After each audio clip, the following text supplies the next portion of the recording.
It is time for us to check sports. Let's bring in Mike Cozzi. Good morning, Mike. Good morning. How are you? I'm good. I think you're going to love the first story I'm going to talk about. Uh-oh.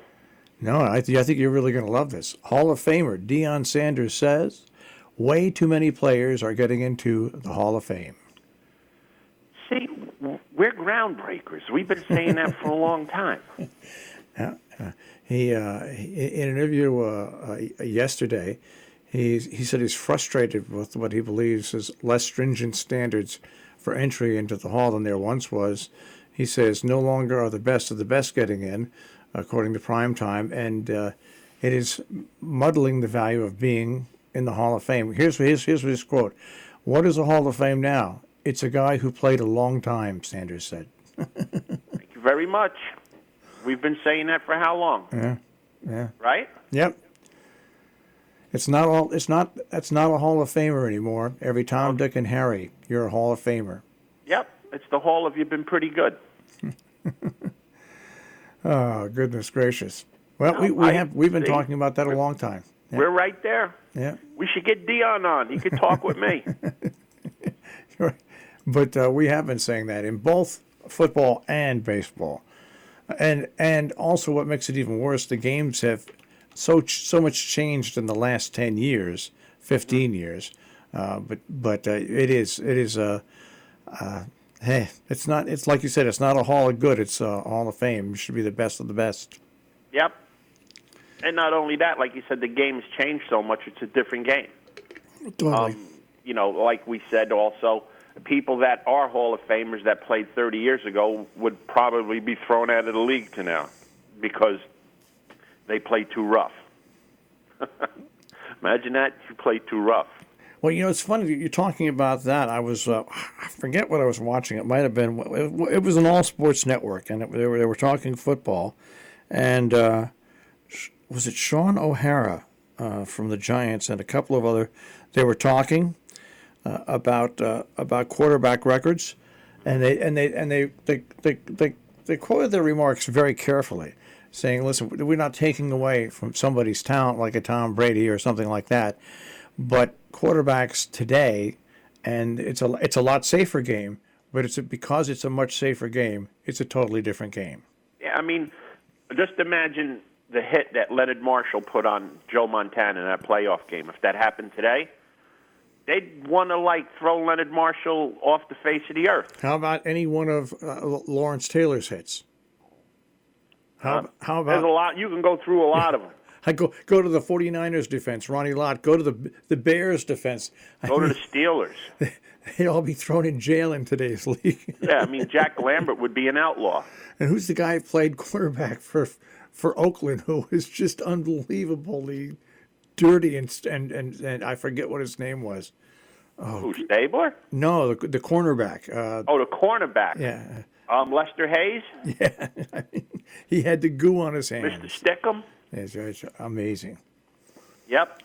Hey, so the Red Sox might be dealing Mookie Betts. Yeah, they've been saying that for how long? Who are they going to deal him to? I don't know why. You know what they should do?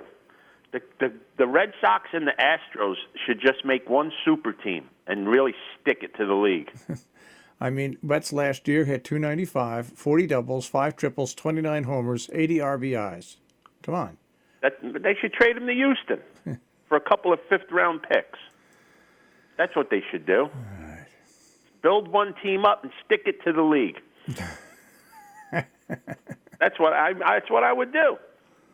The two owners should go out to lunch one day and flip a coin and see which team is going to be the one, and then just trade all your best players to the other team and say, there you go, stop us now. You want to put somebody in the dugout with us?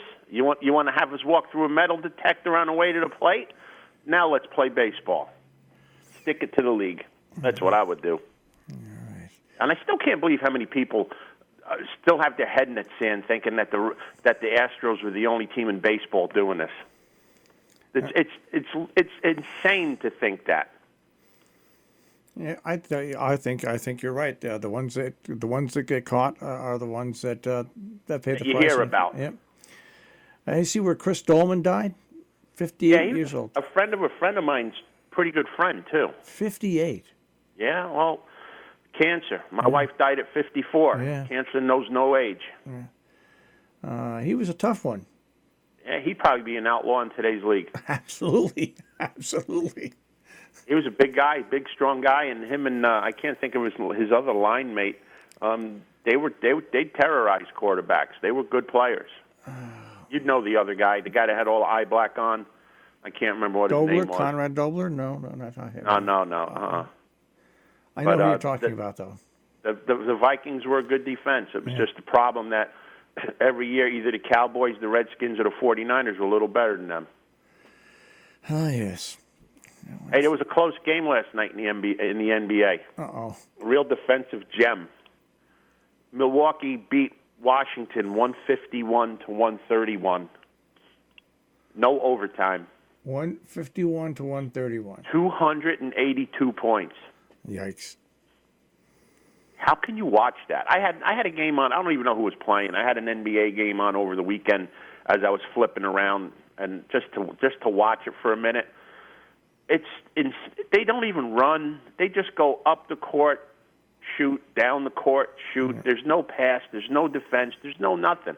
It's an unwatchable game. It really is bad. It's a bad product. Hey, so just think, yesterday, Charlotte played the Knicks, and they only scored 189 points. Yes. Milwaukee almost scored 189 points by themselves last night. It's pretty amazing. I mean, it's bad. It's real bad business. Hey, but people go. As long as they go, it'll stay the same. Hey, you see what the UConn Lady Huskies did the other night? Mm-mm. They retired a jersey number 2. That was the jersey that Kobe Bryant's daughter. Oh, wore. yeah, I did see that. They they hung it in the rafters at the Gamble Pavilion. That was kind of cool, and they had that jersey on the chair for the game when they played the U.S. Olympic team. So it was just a nice gesture. So. Yep. And Kobe Bryant sounded just like you. He loved women's basketball because it was not like the NBA anymore. It involved every skill that you have on the court. Yeah, it's more of a basketball game than the NBA is.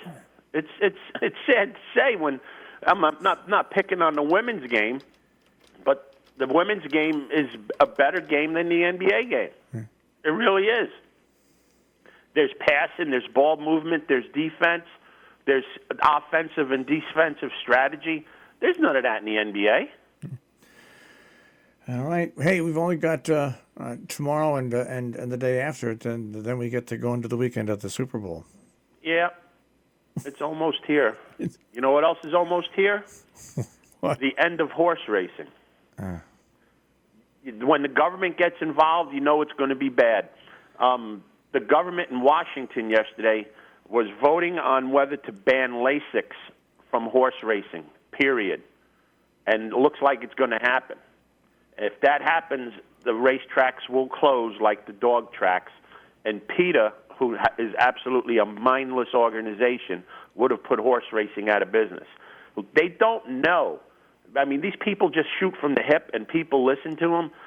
LASIK was introduced in the early 1980s because of bleeding problems in horses that they can't breed. So LASIK has been in horse racing for 40 years. It's bred into the breed now. You can't run without LASIK. It's like somebody that has asthma running without their medicine. You can't do it. If horse racing was legit and had a commissioner where you had all these other tests for illegal substances, there'd be no problem. But for the government to get involved and say, yeah, LASIK is no good, is like saying nobody can use blood pressure medicine anymore. It's absolutely ridiculous because the breed itself is dependent on LASIK to survive. And one racetrack owner, Drayson of Monmouth Park, said, if LASIK is banned from horse racing, I'm not even going to open up this year. So this is an interesting story to pay attention to. All right. And you heard it here first. Just like the Hall of Fame. I was right about the Hall of Fame, but I hope I'm wrong about this one. All right, Mike. I will check with you tomorrow. All right, guys. Have a great day. Take care. Mike Cozzi with a check on sports this morning here on the Breakfast Club on Robin Hood Radio.